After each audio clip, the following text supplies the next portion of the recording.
Welcome to another episode of In Depth with Academia. I'm Richard Price, CEO of academia.edu, and today we're diving into a seriously foundational question. How do we even begin to study the history of political doctrines? I mean, if you've ever wondered what's really the right way, or maybe just a good way, to understand those ancient ideas about society, governance, power, well, this episode is totally for you.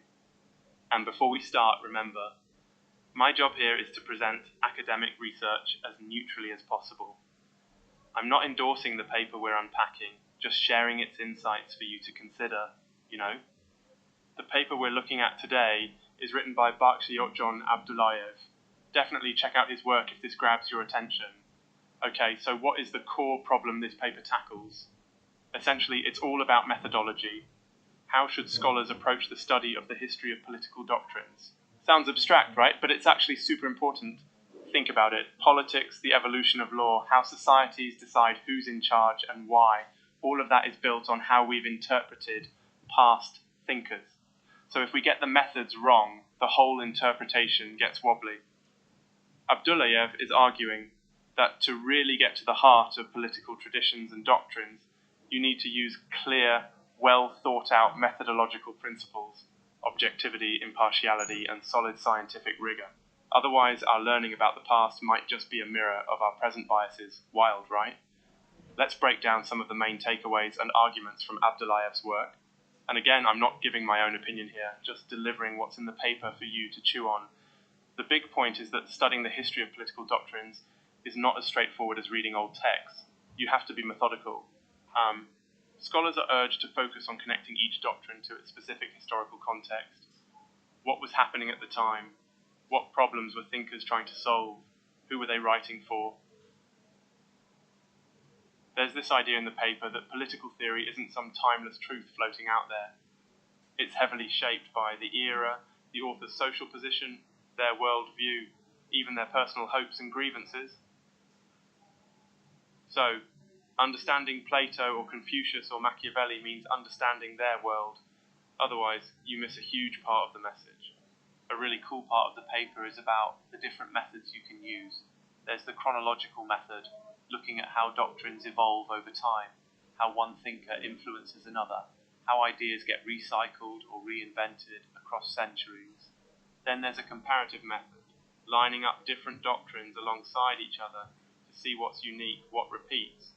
And there's this problem-based or thematic approach, zooming in on, say, justice or law or leadership, and watching how political doctrines wrestle with that through time.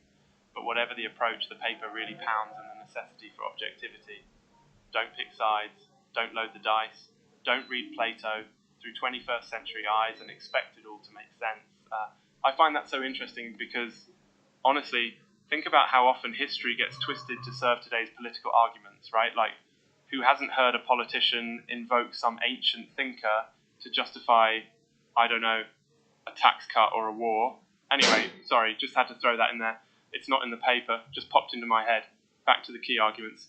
The paper stresses that it's crucial not to oppose different explanatory factors like material conditions and cultural traditions, but rather to see how they interact.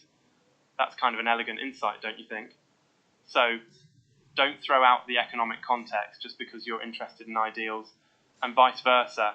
If you're listening to this as a student, researcher, or just a curious human, what does this mean for you?